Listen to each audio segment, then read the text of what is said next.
திருவரங்கம் செண்பகத் தமிழரினை உருவாக்கிய மறைந்த ஆசுகவி மற்றும் வழக்கறிஞர் ஆகிய ராசவேலு ஐயா அவர்களுக்கும்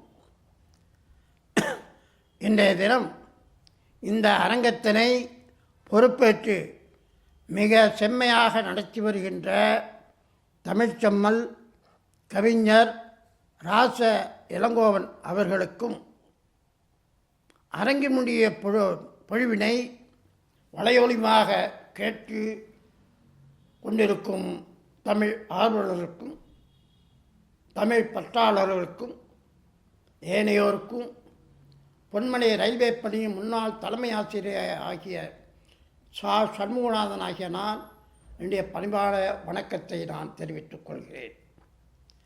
இன்றைய தினம் என்னுடைய பொழிவினுடைய தலைப்பு தமிழ் இலக்கிய வரலாற்றில் சிற்றிலக்கியங்களின் பங்கு என்பதுதான். தமிழ் சிற்றிலக்கியங்களை பற்றி பேசுவதால் என்னுடையது. சிற்றிலக்கியம் என்பது தமிழ் இலக்கியத்தின் ஒரு பிரிவு. இது பெரிய காப்பியங்களுக்கு மாறாக குறிப்பிட்ட இலக்கணங்கள் அல்லது வடிவங்களில் கொண்ட அளவில் சிறிய இலக்கிய வகைகளை குறிக்கிறது. அதுதான் சிற்றிலக்கியம். இதனுடைய கருப்பொருளாக தெய்வங்கள், மன்னர்கள், வள்ளல்கள் போன்றோரை புகழ்ந்து பாடும் ஒரு படைப்பு. இந்த இலக்கியங்கள் அறம், பொருள், இன்பம், வீடு ஆகியவற்றில் ஒன்றோ பலவோ குறைந்து வரும் தன்மையை கொண்டிருக்கும். சிற்றிலக்கியம் என்பது பிரம்பதம் என்றும் அழைக்கப்படுகிறது. இது ஒரு காலத்தில் சட்டத்தால் உருவான பலவிதமான சிறிய நூல்களை குறிக்கும் பொதுவான பெயராகும். காப்பியங்கள் போலன்றி சிற்றிலக்கியங்கள் பாடல் அல்லது அடிகளின் எண்ணிக்கையில் சுருங்கியதாக இருக்கும். இது தெய்வங்கள், அரசர்கள், வள்ளல்கள், குருகள் போன்றவரை புகழ்ந்து பாடும் சில சிற்றிலக்கியங்கள். அவை அகப்பொருள் அல்லது புறப்பொருள் சார்ந்ததாக இருக்கும் அல்லது இரண்டையும் கலந்ததாக இருக்கும். தெய்வங்கள், மன்னர்கள், வள்ளல்கள் இவர்களை வாழ்வின் ஒரு பகுதியை மட்டும் எடுத்துக்கொண்டு அவர்களை புகழ்ந்து பாடுவதே இதன் முக்கிய நோக்கம். பேரிலக்கியம், அதாவது பெரிய இலக்கியம் மற்றும் சிற்றிலக்கியம் என இலக்கியங்களை பிரிப்பது அண்மை காலத்தில் தோன்றிய ஒரு பாகுபாடு ஆகும். 96 வகை சிற்றிலக்கியங்கள் இருப்பதாக பாட்டியல் நூல்கள் கூறுகின்றன. எனினும் இந்த எண்ணிக்கை இன்னும் அதிகமாக உள்ளன.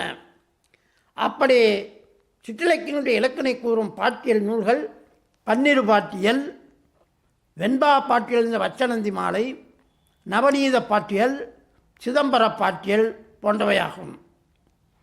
சிற்றிலக்கியங்கள் சங்ககாலம் முதலே தோன்றி பக்தி இலக்கிய காலத்திலும் பிற்காலத்திலும் வளர்ந்தன. இவை அறம், பொருள், இன்பம், வீடு ஆகியவற்றை இலக்குகளில் ஒன்று அல்லது பலவற்றை கொண்டு உருவாயின. பாட்டியல் நூல்கள் 96 வகை கூறுகின்றன. சங்ககாலத்திலே தோன்றின ஆற்றுப்படை நூல்கள். ஆற்றுப்படையில் பெரும்பான் ஆற்றுப்படை, சிறுபான் ஆற்றுப்படை சொல்லலாம். திருமுருகாற்றுப்படை, பொருணன் ஆற்றுப்படை, பெரும்பான் ஆற்றுப்படை, சிறுபாற்றுப்படை, மலைப்படுகிறாம் அல்லது கூத்தராற்றுப்படை. பக்தி இலக்கிய காலத்திலும் பிற்காலத்திலும் சிற்றிலக்கியங்கள் தொடர்ந்து வளர்ந்தன. பக்தி இலக்கிய காலத்தில் மாணிக்கவாசகர் எழுதின திருக்கோவை மிகச் சிறந்ததாகும் என்று உவேசா குறிப்பிட்டுள்ள 96 வகை இலக்கியங்கள் வழக்கிலுள்ளன. இவை அல்ல குறையாத ஆழ்ந்த கருத்துக்களை கொண்ட பாடல்களாகும். அதற்கு உதாரணமாக நாங்கள் சொன்னால் தூது, காமெடி சிந்து, வண்ணச்சரபத்தை சொல்லலாம். குறிப்பாக 15ஆம் 19ஆம் நூற்றாண்டு வரையிலான காலகட்டமே சிற்றிலக்கியங்களின் பொற்காலம், அதாவது நாயக்கர் காலம். ஏனெனில் இந்த காலகட்டத்தில் ஏராளமான சிற்றிலக்கியங்கள் ஈட்டப்பட்டன. சிற்றிலக்கியங்கள் பற்றி கூறும் வடநூல்கள் பிரபந்தம் திருட்டு, பிரபந்த தீபம், பிரபந்த தீபிகை, பிரபந்த மரபியல் என்னும் இலக்கிய நூல்கள் பல வகையான 200க்கும் மற்ற இலக்கணங்கள் குறிப்பிடுகின்றன. பிரபந்தம் என்பது சிற்றிலக்கியத்துக்குள்ள வடமொழியிற்று. பிரபந்தம் என்பதுக்கு நன்கு கட்டப்பட்டது என்பது பொருள். தமிழில் சிற்றிலக்கியம் தோன்றி வளர்ந்ததை முன்வைக்கும் முனைவர் நாவி ஜெயராமன் அவர்கள் தொல்காப்பிய காவலத்தில் இடம்பெற்ற சிலப்பியலக்க வித்து சங்ககாலத்தில் ஆற்றுப்படை நூலாக முளைவிட்டு 4ஆம் நூற்றாண்டில் அந்தாதியாக துளித்து 7ஆம் நூற்றாண்டில் கோவையாக செடியாகி 8ஆம் நூற்றாண்டில் உலாவாக மரமாகி 9ஆம் நூற்றாண்டில் கலம்பகமாக கிளைத்து 11ஆம் நூற்றில் சதகமாகவும் பரணியாகவும் இருக்க 13ஆம் நூற்றாண்டில் பிள்ளைத்தமிழாய் முட்டுகளாகி 14ஆம் நூற்றாண்டில் பல்லாக காய்த்து 18ஆம் நூற்றாண்டில் குறவஞ்சியாக கனிந்தது என்று முனைவர் நாவி ஜெயராமன் அவர்கள் குறிப்பிடுகின்றார். சங்ககாலத்திலேயே சிற்றிலக்கியம் உருவாகிவிட்டது எனலாம். ஆற்றுப்படை நூல்கள் 10 பாட்டில் இருக்கின்றன. சங்ககாலம் உள்ள 14 மேற்கணக்கில் ஒரு பகுதி 8 தொகை 10 பாட்டு என்பது 10 பாட்டில் 5 ஆற்றுப்படை நூல்கள் உள்ளன. திருமுருக ஆற்றுப்படை, பெருநார் ஆற்றுப்படை, சிறுபான ஆற்றுப்படை, பெரும்பான ஆற்றுப்படை, கூத்தார் ஆற்றுப்படை. நூல்கள் இந்த சிற்றிலக்கிய நூல்கள் எப்படி இருக்கும் என்றால் அளவில் சிறிதாக சிற்றிலக்கியங்கள் அறிவிக்கின்றன. பல துறை சார்ந்த பெரிய நூல் போல் அமையாமல் ஒரு சில துறைகளை பற்றிய ஆழமான பார்வை உடையனவாக உள்ளன. அளவு சுருக்கமானதாக அமைவதால் குறைந்த காலத்தில் படிக்கும் எளிமை உடையவனாக அமைகின்றன. தெய்வத்தை, மன்னனை, வள்ளலை புகழ்வதோடு எழுதப்பட்டன. இவற்றுள் பல சிற்றிலக்கியங்கள் தமிழ் மண் சார்ந்த, தமிழ் மரபு சார்ந்த கருத்துக்களோடு அமைகின்றன. ஆற்றுப்படை இலக்கியங்கள் தோற்றிய சங்ககாலத்தில் சிற்றிலக்கியங்கள் தோற்றம் பெற்றாலும் சிற்றிலக்கியங்கள் உச்சநிலையில் இருந்த காலத்தை நாம் கணக்கில் கொள்ள வேண்டும். பல்லவர் காலத்தில் பக்தி இலக்கிய காலம் என்றாலும் அப்பொழுது தோன்றியது திருக்கோவை. சோழர் காலத்தில் காப்பியம் காலம் என்றாலும் அதன் மேலோங்கிய தன்மையை புரியணும். அதுபோல நாயக்கர் காலத்தை சிற்றிலக்கிய காலம் என்று அழைக்கலாம் என்கிறார் தமிழறிஞர் தமிழண்ணல் அவர்கள். அதாவது 14, 15, 16, 17ஆம் நூற்றாண்டுகளை நாம் சிற்றிலக்கியங்கள் காலம் என்று அழைக்கலாம். சிற்றிலக்கியங்களின் பொற்காலம் அதுதான். புற்றூசல்கள் போல 300க்கும் மேற்பட்ட சிற்றிலக்கிய வங்கிகள் தமிழில் இருந்தாலும் அவற்றுள் தலைமையாக இருப்பது 14 வகைதான். அவை ஆற்றுப்படை, அந்தாதி, மாலை, பதிகம், கோவை, உலா, பரணி, கலம்பகம், பிள்ளைத்தமிழ், தூது, சதகம், மடல், பல்லு, குறவஞ்சி என்னும் 14 வகை தமிழ் இலக்கியங்கள் தமிழ் மிக்கனவாக திகழ்ந்தன. இந்த சிற்றிலக்கியங்களால் நமக்கு என்ன பயன்? தமிழருக்கு தமிழ் இலக்கிய வரலாற்று என்ன பயன்? சிற்றிலக்கியங்கள் மூலமாக ஓரளவு தமிழ் பண்பாட்டினை, தமிழக வரலாற்றினை அறிய முடிகிறது. கற்பனை ஆற்றலை பெருக்குவதில் சிற்றிலக்கியங்கள் பெரும்பங்கு வகிக்கின்றன. பல்லு போன்ற சிற்றிலக்கியங்கள் மூலமாக அக்கால மக்களின் சமூக வாழ்வியலை நம்மால் அறிய முடிகிறது. குறவஞ்சி மூலம், அதாவது குற்றாலக்குறவை குறவஞ்சி மூலம் நாட்டுவளம் அறிய முடிகிறது. பிள்ளைத்தமிழ் போன்ற சிற்றிலக்கியங்கள் அழகியல் தன்மையோடு காணப்படுகின்றன. தெய்வங்கள் மீது அமைந்த சிற்றிலக்கியங்கள் மூலம் ஊர் வரலாறு, புராண கதைகள், மக்களின் வழிபாட்டு முறைகள் ஆகியவற்றை அறியலாம். மொத்தத்தில் சிற்றிலக்கியங்கள் தமிழ் வளர்ச்சிக்கு பேருதவி செய்வனாய் அமைந்துள்ளன. அளவிலே சிறியதாக இருந்தாலும் பெரும் சுவைகளை தருவனையால் சிற்றிலக்கியங்கள் அமைகின்றன. அதிலும் வரலாற்று செய்திகளை தருவத மூவருளா நந்திக்கலம்பகம். சிற்றிலக்கியங்கள் எல்லையை பற்றி சொல்லப்போனால் அற்புத திருவிருந்தாதி, அதாவது சங்ககாலத்தில் ஆற்றுப்படையின் கோணம் அடுத்த காலத்தில் 4ஆம் நூற்றாண்டில் அற்புத திருவந்தாதி திருவிரட்டை மணிமாலையை காரைக்கால் அம்மையார் இயற்றினார். அந்த அற்புத திருமணம்தான் மிக பழமையான ஒன்று. 7ஆம் நூற்றாண்டில் மாநகரவாச திருக்கோவையிலே அருளினார். 400 பாடல்கள் கொண்ட இதனை அகத்திணை சிற்றிலக்கியம் என்கலாம். இது கோவை நூல்களில் காலத்தால் பழமையானது. பரணி இலக்கியங்களில் மிக பழமையானது கலிங்கத்து பரணி. பரணி நூல்களை தலை சிறந்தது என்று இன்று வரை கருதப்படுகிறது. ஜெயங்கொண்டார் என்பவர் கலிங்கத்து பரணி என்றார். தக்கையாக பரணியை தந்தவர் ஒட்டக்கூத்தர். பரணி இலக்கியங்களில் தக்கையாக பரணிக்கு ஒரு தனித்த இடம் உண்டு.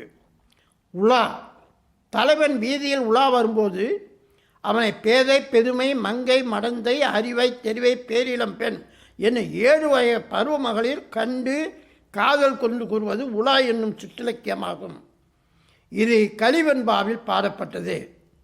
சிறந்த உலா நூல் என்றால் திருக்கைலாய உலா, காலத்தால் முற்பட்டது.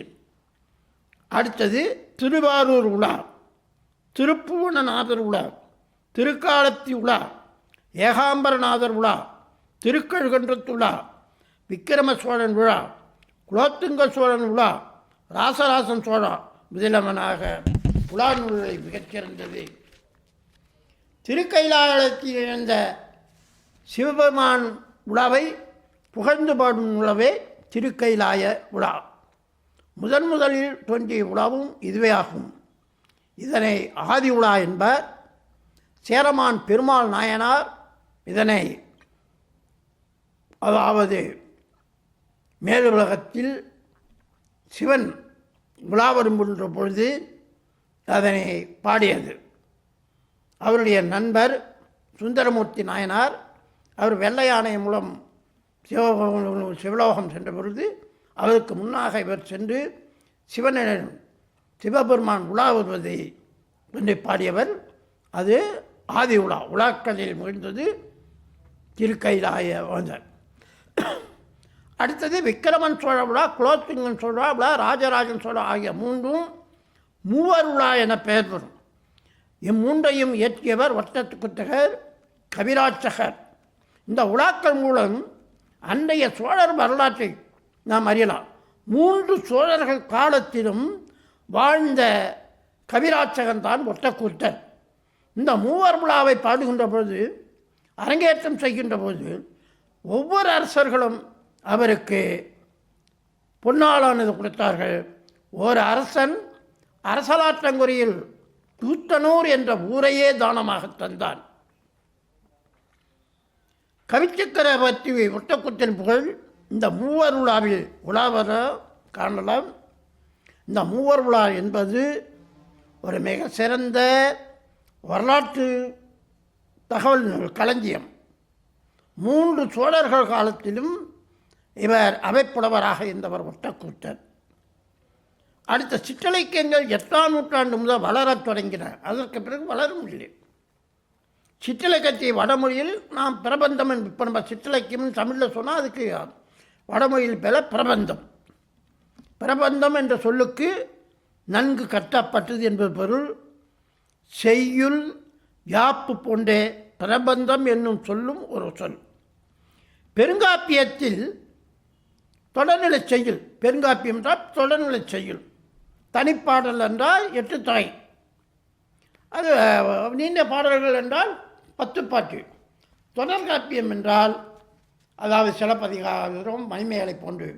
அந்த காப்பியத்திலும் உலா, தூது, குரம், அதாவது சிற்றிலக்கியங்களான உலா, தூது முதலியன அதன் உறுப்புகளாக இடம்பெறும். ஆக சங்க காலத்திலேயே சிற்றிலக்கியங்கள் தோன்றிவிட்டன. அவைகள் தங்கில்லாமல் இந்த பெருங்காப்பியத்தில், அதாவது மணிமேகலை, சிலப்பதிகாரம் போன்ற பெருங்காப்பியத்தில் உலாவாகவும் தூதாகவும் குரம்னா குரத்தி பார்க்கின்றேன் அவுப்ப வளர்ச்சியாகனே இவை கிபி 8ஆம் நூற்றாண்டு முதல் வளரத் தொடங்கின. இவற்றின் இலக்கணத்தை பிற்காலத்தில் தந்த பன்னிரு பாட்டியல், மச்சநந்தி மாலை என வழங்கப்படும் வெண்பா பாட்டியல், சிதம்பர பாட்டியல், நவநீத பாட்டியல், இலக்கண விளப்பென பாட்டியல் முதன இலக்கண நூல்கள் இருக்கின்றன. பிரபந்தங்கள் என்ற 96 வகை பிரபந்தங்கள், 96 வகை பிரபந்தங்களை நம்முடைய வீரமாமுனிவர் தன்னுடைய சதுர அகராதி என்ற அகராதி நூலில் குறிப்பிட்டிருக்கின்றார்.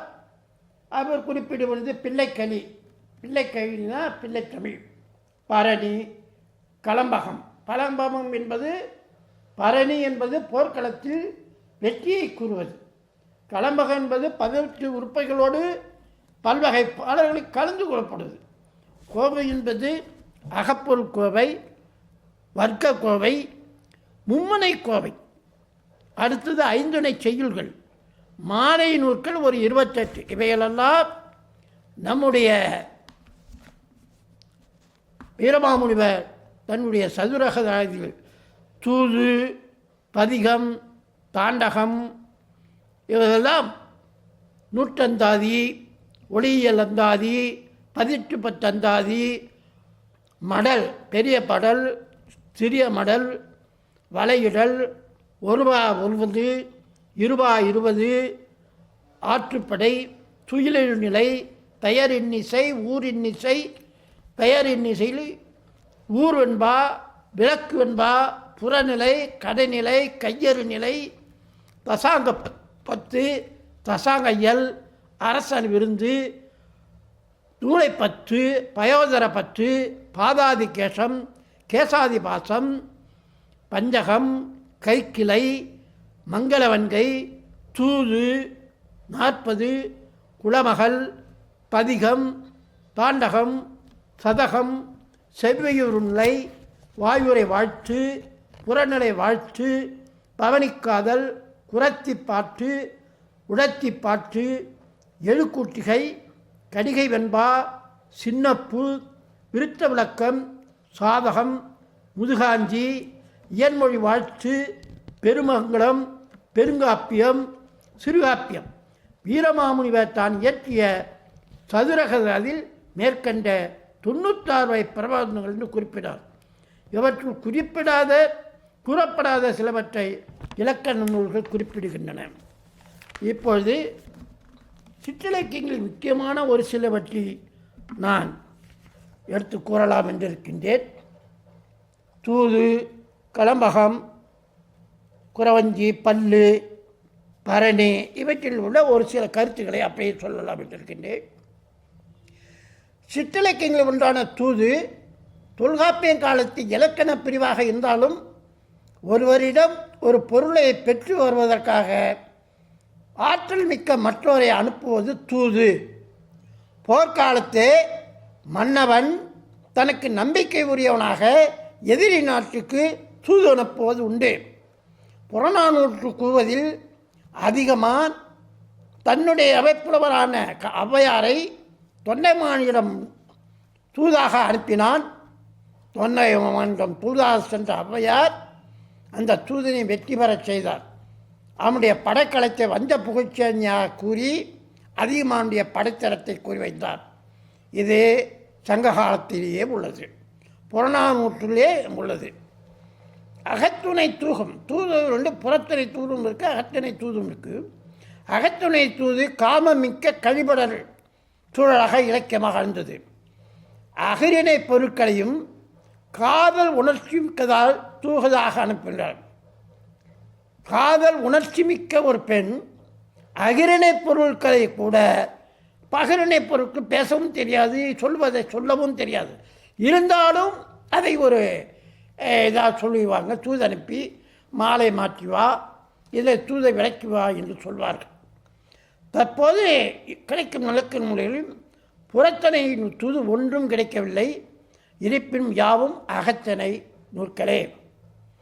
தூது இலக்கணம் என்றால் தலைவன் மேல் காதல் கொண்ட தலைவி ஒருத்தி தனது காதல் துன்பத்தை தலைவனுக்கு உணர்ச்சி மாலை வாங்கி வா அல்லது தூது சொல்லுவா என்று கூறுவது உயர்தனை என்று கூறுவது. உயர்தனை பொருட்களையே அகரிணை பொருட்களையோ அனுப்புவது, உயர்திணை பொருட்களையோ ஆழ்திணை பொருட்கள். ஆண்கள் அனுப்புவதே விரலைப்படுத்துவது. தலைவிதான் அனுப்புவது மட்டுமில்லை, ஆண்களும் அனுப்புவார்கள், தலைவனும் அனுப்புவான். அதற்கு பெயர் விரலி விடுத்தூது என்று பெயர். அப்போ இந்த தூதுக்குள்ள பொருட்கள் அகரிணை பொருட்களை என்று ஒரு வெண்பா பாட்டில் கூறுவது என்னவென்றால், அன்னம், மயில், கிளி, மேகம், பூவை, பாங்கி, பாங்கி என்றால் தோழி, அதான் உயர்திணை பொருள், குயில், நெஞ்சம், வண்டு, இந்த 10 தூதுக்கு உள்ள பொருளாக வெண்பா பாடல் குறிக்கின்றது. இதில் இப்பொழுது நெல் வீடு தூது, பணம் வீடு தூது, புகையிலை வீடு தூது இதெல்லாம் அமைந்திருக்கின்றது. இந்த தூதுகளிலே மிகச்சிறந்தது தமிழ் வீடு தூது. மதுரையில் குடிகொண்டிருக்கும் சொக்கநாதரிடம் ஒரு தமிழை தூது விட்டால் ஒரு காரிகை. இதை எழுதியவர் கவிஞர் தமிழ் மீது மிகுந்த பற்றுதல் கொண்டவர். தமிழையும் தன் சைவத்தையும் தன் இரு கண்களாக பாதித்தவர். அதனால் சொக்கநாதரை கண்டு தூது வா என்று தமிழை அவர் தூதுவிட்டார். இது தமிழ் விடு தூது. தூதுகளிலே மிகச் சேர்ந்தது தமிழ் விடு தூது.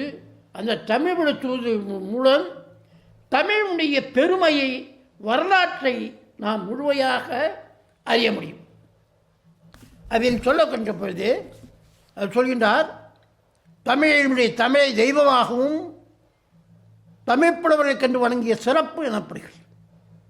தமிழை தெய்வமாக வணங்கி இருக்கின்றார். அவர் சொல்கின்றார் தமிழின் பெருமையை, அரியாசனம் உனக்கு உண்டேயானால் உனக்கு சரியாசனம் உண்டோ தமிழே. தமிழ் தான் அரியாசனம் போட்டு உயர்ந்த இடத்தில் வரும். உனக்கு சரியாசனம் எங்கேயாவது உண்டா? உனக்கு சரிசமமானது எதுவும் உண்டா? ஆக தமிழை எவ்வளவு அளவுக்கு அவர் நேசித்திருக்கார்கள். தமிழுக்கு ஈடு இணை எதுவுமே கிடையாது. அடுத்தது தித்திக்கும் தெல்லமுதாய், தெல்லமுதின் மேலான முத்திக்கனிய என் முத்தமிழே, புத்திக்குள் உண்ணப்படும் தேனே. தமிழ் இதில் தமிழை போற்றுகின்ற தமிழுடைய பெருமையை தூதாக சொல்லுகின்றார் சொக்கநாதர். அடுத்து முந்தை ஒளியாய் விளங்கும் உச்சுடர் என்ற பின் உனைப்போல் ஐந்தன் மனக்குனை மாற்றுமோ என்று கூறுகின்றார். இன்னொன்று, இருந்தமிழே உன்னால் இருந்தே, இமையோர் விருந்து அமிர்தம் என்றாலும் வேண்டேன் என்ற புகழ்வாய்ந்த வரிகள் இந்த தமிழ் வழி தூதில் இருக்கின்றன. இந்த தூதையை படித்தவர்கள் தான் பாரதிதாசன் கூட தமிழுக்கு அமுது என்று சொல்லியிருக்கின்றார். சங்கை முழங்குள்ள தமிழை மிகவும் போட்டிருக்கின்றால் இவர் தமிழோட தூதை படித்திருப்பார் என்று எண்ணப்படுகிறது. அதற்கு முன்பே தூது இலக்கியத்தில் தமிழோட தூதில் தமிழை போற்றியும் புகழ்ந்தும் பாடிய புலவர் இருக்கின்றார்.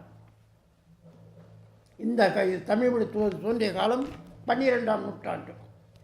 சில தூது நூல்களை சொல்ல வேண்டும் என்றால் அழகர் விளை தூது, வண்டு வெடு தூது, பணம் வெடு தூது, இதெல்லாம் தூதில் இல்லாத பொருள்களை சொல்வது. அடுத்தது பரணி. நான் சொல்லப்படும் மிக மிக முக்கியமான ஒரு வரலாற்று இது. பரணி ஆணை 1000 அமரிடை வென்ற மாணவனுக்கு வகுப்பது பரணி. இதான் பரணியுடைய இலக்கணம். பரணி ஒரு நட்சத்திரம், நமக்கு எல்லோருக்கும் தெரியும். போர்க்குரிய தெய்வம் காளி, காளிக்குரிய நாள் பரணி.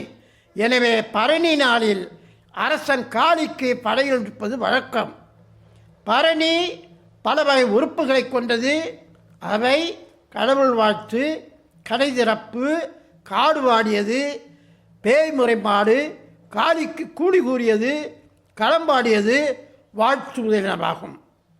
போரில் வென்றவரையே சிறப்பிப்பது பரணி இலக்கியம் எனினும் தோற்றவரை சார்ந்தே நூலுக்கு பெயரிடுவது வழக்கம். போரில் வென்றவரை புகழ்வதே பரணி இலக்கியம் ஆனாலும் போரில் தோற்றவருடைய பெயரை அமைவது. அதுக்கு உதாரணமாக சொன்னால் கலிங்கத்து பரணி, தக்கையாக பரணி, பாசுவதை பரணி, இரண்யவதை பரணி, இந்த 4 வகை பரணிகளை சொல்லலாம். கலிங்கத்து பரணியை சொன்னால் அது ஒரு வரலாற்று நூலாகவே இருக்கின்றது. கலிங்கத்தினுடைய ஜெயங்கொண்டார் விக்ரம சோழனுடைய காலம் முன்பே, அவர் காலம் 1070 1180. முதலாம் குலத்தினுடைய படைத்தலைவனாக இருந்தவன், அந்த முதலாம் குலத்தினுடைய படைத்தலைவனாக இருந்தவன் கருணாகர தொண்டைமான். கருணாகர தொண்டைமான் முதலாம் குலத்தின் சார்பாக கலிங்க நாட்டிற்கு சென்று படையெடுத்து வெற்றி கொண்டு வருகின்றான். அந்த வெற்றி முகத்தான் பாடியதுதான் ஜெயங்கொண்டார் பாடியதுதான் கலிங்கத்து பரணி. வெற்றி பெற்று வந்தவனுடன் ஜெயங்கொண்டாரை சந்திக்கின்றார் குலத்துங்கன். நானும் ஒரு ஜெயங்கொண்டான் தான் என்று சொல்கின்றார். அப்படி என்றால் நானும் ஒரு பாட்டு என்று கலிங்கத்து பரணியை பாடுகின்றார். கலிங்கத்து பரணியை மிக அழகாக ஜெயங்கொண்டார் எழுதியிருக்கின்றார். அது பரணி இலக்கியத்திலே மிகச்சிறந்த ஒரு இலக்கியம். அதுபோலவே தக்கையாக பரணி என்பதை ஒட்டக்கூத்தர் எழுதியிருக்கின்றார். அதாவது தக்கன், சிவபெருமான், பெருமாள், இந்திரன் இவர்களெல்லாம் 4 பேரும் சேர்ந்து அவர்கள் 5 பேரையே வீரபத்திர தேவர் எதிர்த்து வெற்றி கொள்கின்றார். அந்த வெற்றி கொண்டதை இதை வாழ்வதுதான் தக்கையாக பரணி. ஆக வரலாற்றில் பரணி என்று சொன்னால் கலிங்கத்து பரணியும் தக்கையாக பரணியும் தான் நமக்கு வரும். ஒன்று ஜெயங்கொண்டார், இன்னொன்று ஒட்டக்கூத்தர். இதனுடைய காலம் 12ஆம் நூற்றாண்டு காலமாக இருக்கின்றது. அடுத்தது கலம்பகத்தை பற்றி ஒரு வார்த்தை ஒரு சில சொல்கின்றேன். இவையெல்லாம் முக்கியமானது. இவையெல்லாம் நாம் சிற்றிலக்கியம் என்றால் இவற்றை நாம் சொல்லாமல் இருக்க முடியாது. கலம்பகம் என்பதற்கு முதல் இலக்கணம். பல வகை வண்ணமும் வடிவமும் வாசனையும் நிறைந்த மலர்களை கலந்து தொடுக்கப்பட்ட பூமாலையை கதம்பம் என்றார் போல பல வகை செய்யுள்களால் கலந்து பாடப்பெறும் சிற்றிலக்கியம் கலம்பகம்.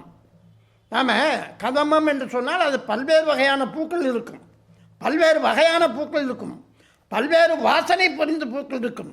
இவையெல்லாம் ஒன்று சேர்த்து நம்மள கதம்பம் கொடுங்கன்னு நம்ம சொல்கிறோம். அதுபோல பல்வேறு பொருளும் பல்வகை செய்யுள்களால் கலந்து பாடப்பட்ட சிற்றிலக்கியம் கலம்பகம். இவ்வாறு பாடப்பெறும் கலம்பகத்தின் செய்யுள்கள் இதுக்கு ஒரு விதி உண்டு. எவ்வளோ ஒவ்வொருத்தங்களுக்கு எவ்வளோ இருக்கணும்?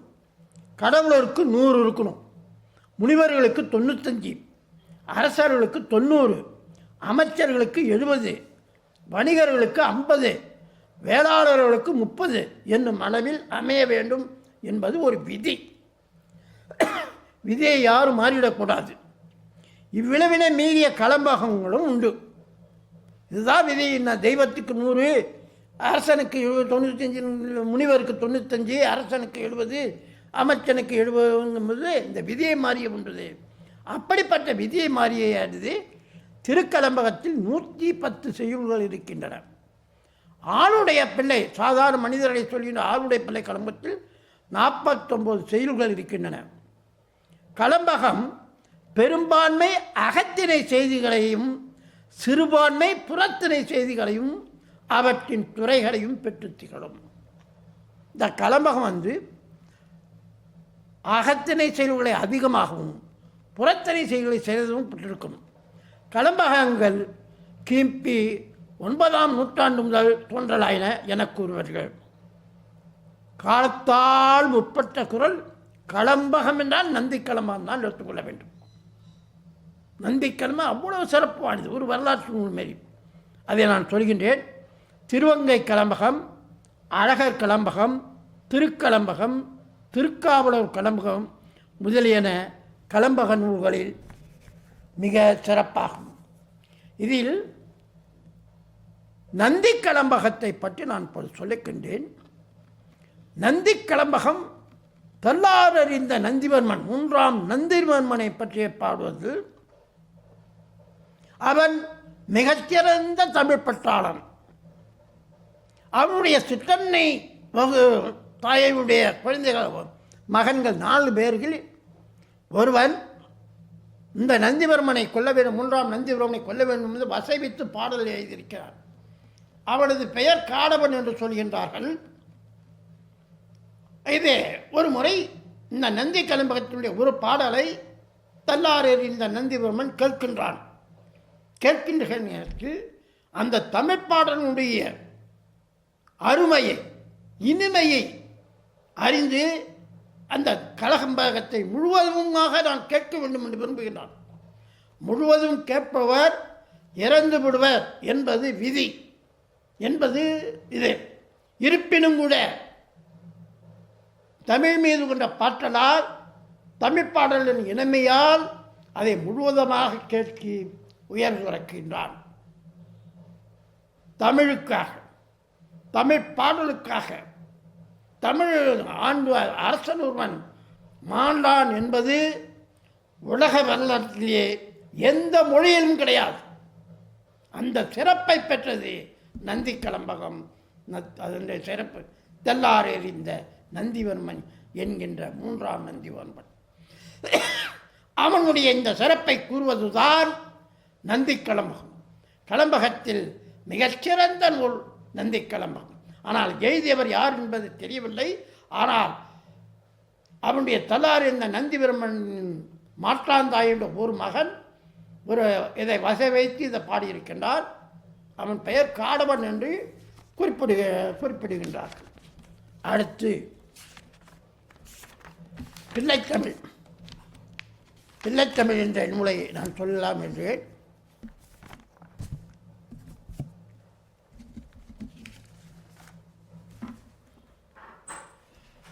பிள்ளைத்தமிழ் தான் போற்றும் தெய்வத்தையோ அரசனையோ சான்றோரையோ குழந்தையாக பாவித்து பரவசத்துடன் பாடப்படும் சிற்றிலக்கியம் பிள்ளைத்தமிழ்.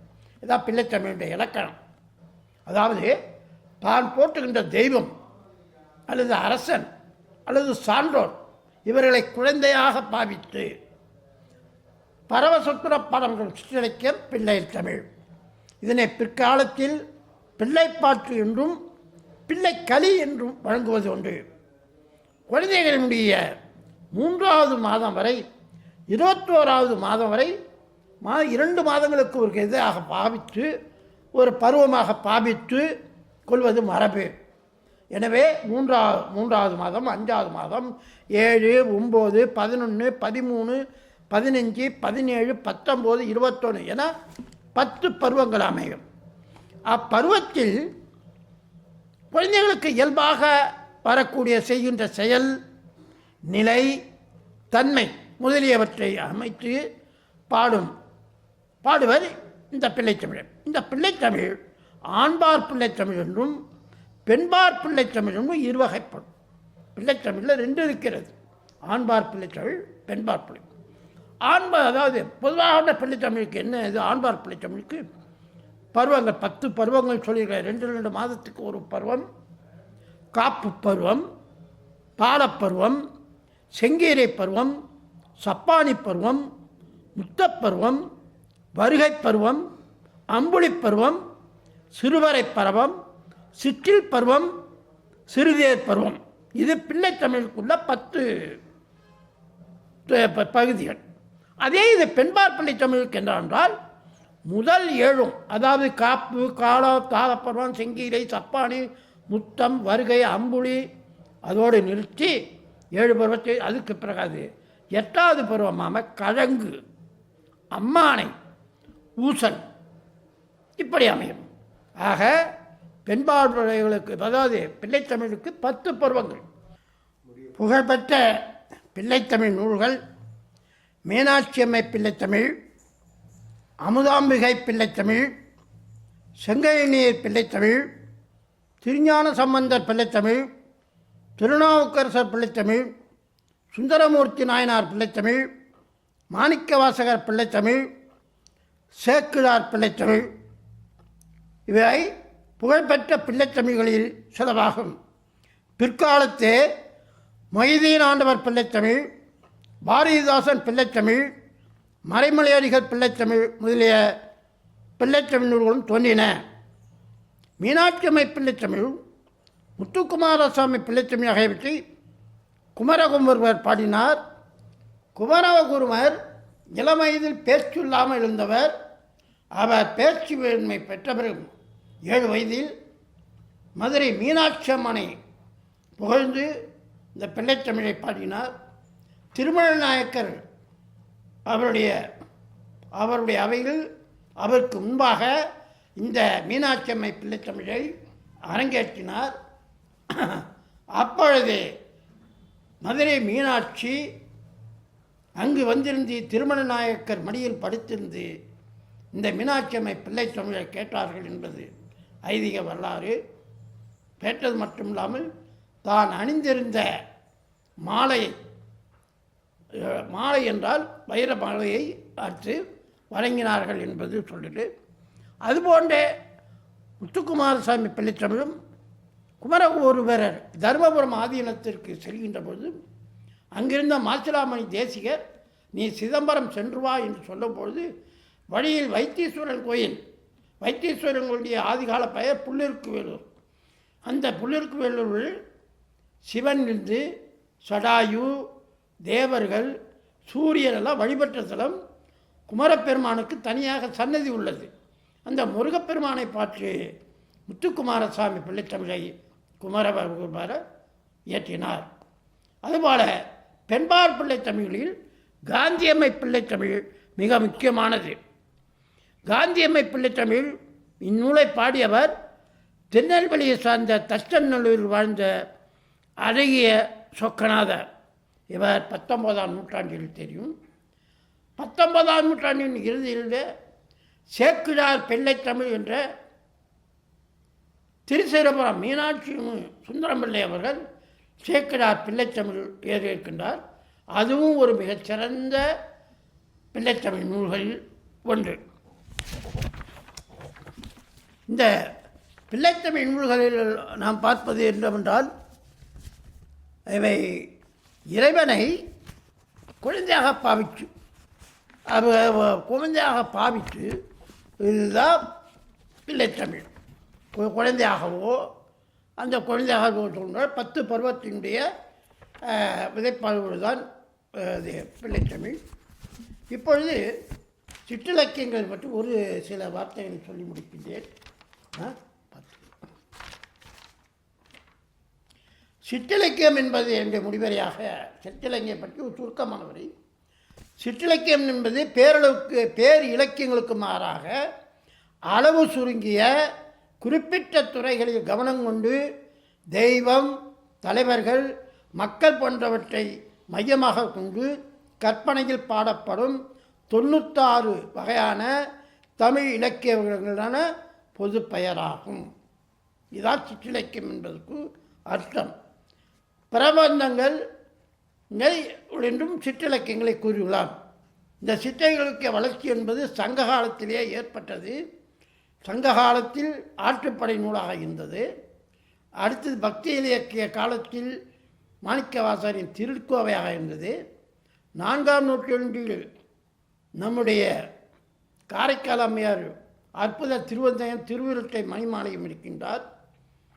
பிற்கால சோழர்கள் காலத்தில் காப்பிய காலத்தில் அதாவது பக்தி இலக்கிய காலத்தில் மாணிக்கவாசகர் திருக்கோவையை பாடியிருக்கின்றார்.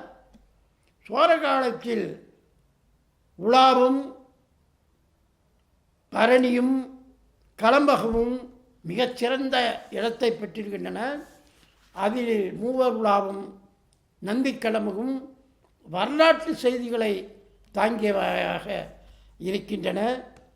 இவருடைய சிற்றிலக்கியங்களுடைய கருப்பொருள்கள் தெய்வம், மன்னன், வள்ளல்கள், மக்கள் என்றும் ஒரு குறிப்பிட்ட நாளில் வாழ்வின் சிறு பகுதியை அல்லது ஒரு துறையை மட்டும் பாடுவதாகும். குறிப்பிட்ட பாடல்களின் அடிகளின் எண்ணிக்கை அகப்பொருள், புறப்பொருள் சார்ந்ததாக துறைகளில் ஒன்று அல்லது பலவற்றை கொண்டிருக்கும். சங்க காலத்திலே தோன்றிய பிற்காலத்தில் தனி இலக்கணத்துடன் இவை அமைந்தன. தொல்காப்பியர் விருந்தேதானம் என்று சொல்கின்றார். விருந்தேதானம் என்பது, இந்த விருது என்பது பிற்காலத்தில் தோன்றக்கூடிய சிற்றிலக்கியத்தில் சொல்லுது, அவர் இலக்கணம் வகுத்தது யாப்பு என்ற முற்காலத்தில் இந்த இலக்கியங்களை வைத்து அவர் யாப்பு சொல்லியிருக்கிறார். பிற்காலத்திலும் தோன்றக்கூடிய இலக்கியங்களுக்கு தொல்காப்பியர் விருந்தே தானும். இந்த விருந்து என்பது சிற்றிலக்கியங்களை குறிக்கும். வேறொன்றி சங்ககாலத்தில் தோன்றிய சிற்றிலக்கியங்கள் பிற்காலத்தில் தாலி இலக்கணத்தை பெற்று வளர்ந்திருக்கின்றன. அவைதான் பாட்டியல் நூல்கள், வெண்பா பாட்டியல், பன்னீர பாட்டியல், நவநீத பாட்டியல், இவையெல்லாம் இலக்கணம் சிற்றிலக்கிய வரலாறு சிற்றிலக்கணத்தை ஏற்படுகின்றன. இவைகள் வடமொழியில் பிரபந்தம் என்று கூறுவார்கள். பிரபந்த தீபை, பிரபந்த தீபம் என்பது சிற்றிலக்கியனுடைய இலக்கணத்தை கூறுகின்றது. சிற்றிலக்கியங்களை சதுரகதாதி வீரமாமுனிவர் சதுரகராதி 96 வயதை சிற்றிலங்களுக்கு மேற்பட்டவர்களை 96 வயதை குறிக்கின்றார். ஆனால் எண்ணிக்கையில் 96க்கும் மேற்பட்ட சிற்றிலக்கியங்களும் உள்ளன. சிற்றிலக்கியங்கள் சங்ககாலத்தில் வளர்ந்து, பக்தி காலத்தில் வளர்ந்து, பிற்கால சோழர்கள் காலத்திலும் வளர்ந்திருந்தாலும் நாயக்கர் காலத்தில் சிற்றிலக்கியத்தினுடைய பொற்காலம் என்று கூறலாம்.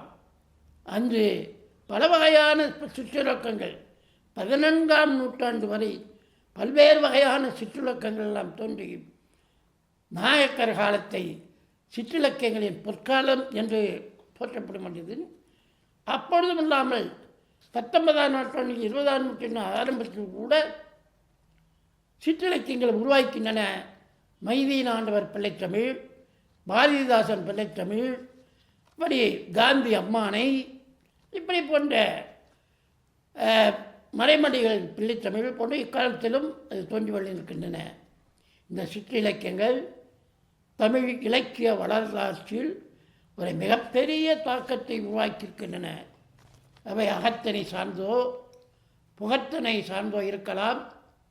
ஆனாலும் ஒரு பெருங்காப்பியம் போல் மிகப்பெரியதாக அடிகளை கொண்டுள்ளாமல் குறுகிய அடிகளை கொண்டு நம்முடைய உள்ளத்தை இந்த சிற்றிலக்கியங்கள் கவர்ந்திருக்கின்றன. பிற்காலத்தில் எழுந்த சூழலில் குற்றால குறவஞ்சியும் முக்கூடர் பல்லும் மிக முக்கியமானது. அந்த குற்றால குறவஞ்சியும் முக்கூடர் பல்லும் அங்கே வாழ்ந்த மக்களின் சமூக மக்களினுடைய எல்லா வாழ்க்கை நிலைகளையும் அனுப்புவது.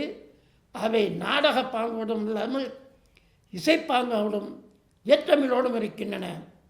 குறவஞ்சியை அதுபோல் முக்கூடர் பல்லம் அதில் சமூக வாழ்க்கையினை பெரிதி கலப்பாக்கும் ஒரு மிகச்சிறப்பான சிற்றிலக்கியங்கள். அந்த பல்லு குற்றால குறவஞ்சி மூலம் அக்கால மக்களினுடைய இதை நாம் அறிய முடிகின்றது. அதுபோல வரலாற்று சாதனமாக மூவருளாவும் நந்தி கலம்பகம் இருக்கின்றது. மூவருளா 3 பேருடைய வாழ்ந்தது. குலோத்துங்கன், ராஜராஜ சோழன், 2ஆம் ராசராஜன் காலத்தில் வாழ்ந்த ஒட்டக்குத்தன் 3 பேருடைய அவையிலும் இருந்திருக்கின்றார். ஆக மிக துல்லியமாக அவர் பதிவு செய்வது நம்முடைய அந்த வரலாற்றை நம்ம அறிய முடிகின்றது. அடுத்தது நந்தி கலம்பகத்தினுடைய சிலம்பம் என்றால் தெல்லாரெறிந்த நந்திவர்மன், அதாவது 3ஆம் நந்திவர்மன் தமிழ் பாடலுடைய இனிமைக்காக அந்த பாடலை நந்தி கலம்பகத்தை முழுமையும் கேட்டால் தான் இறந்து விடுவோம் என்று அறிந்தும் தன்னை உயிரை மாய்த்து கொள்ள பயமில்லாமல் அந்த நந்தி கலம்பகத்தை கேட்டு உயிரிழந்தான். ஆக ஒரு தமிழ் பாடலின் இனிமைக்காக தன்னுடைய உடலையே இழந்த, தன்னுடைய உயிரை இழந்த ஒருவரை உலக வரலாற்றிலேயே காண முடியாத ஒரு சிறப்பு.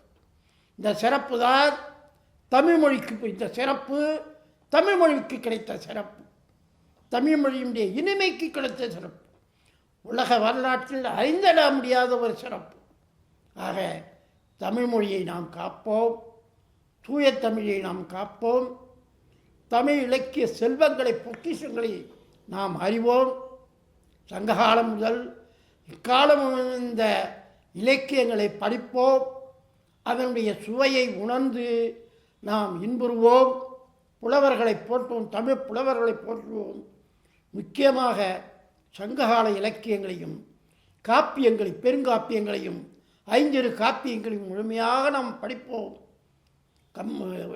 என்று கூறி இந்த தமிழ் ஆர்வலர்களையும் தமிழ் பற்றாளர்களையும் மீண்டும் ஒருமுறை தமிழ் இலக்கியங்களை நன்கு படியுங்கள், ஓய்வு கிடைக்கும் போதெல்லாம் படியுங்கள், தமிழ்ச்சுவையை அறியுங்கள். தமிழுக்காக உயிரிழந்த நந்தி கல்மகன் போது நந்தி கல்மத்திற்கு உயிரிழந்த தெல்லார் எறிந்த நந்திவர்மன் போல இல்லாவிட்டாலும் அதன் சுவையை நீங்கள் உணர்கள் என்று பணிவோடு கேட்டுக்கொள்கிறேன்.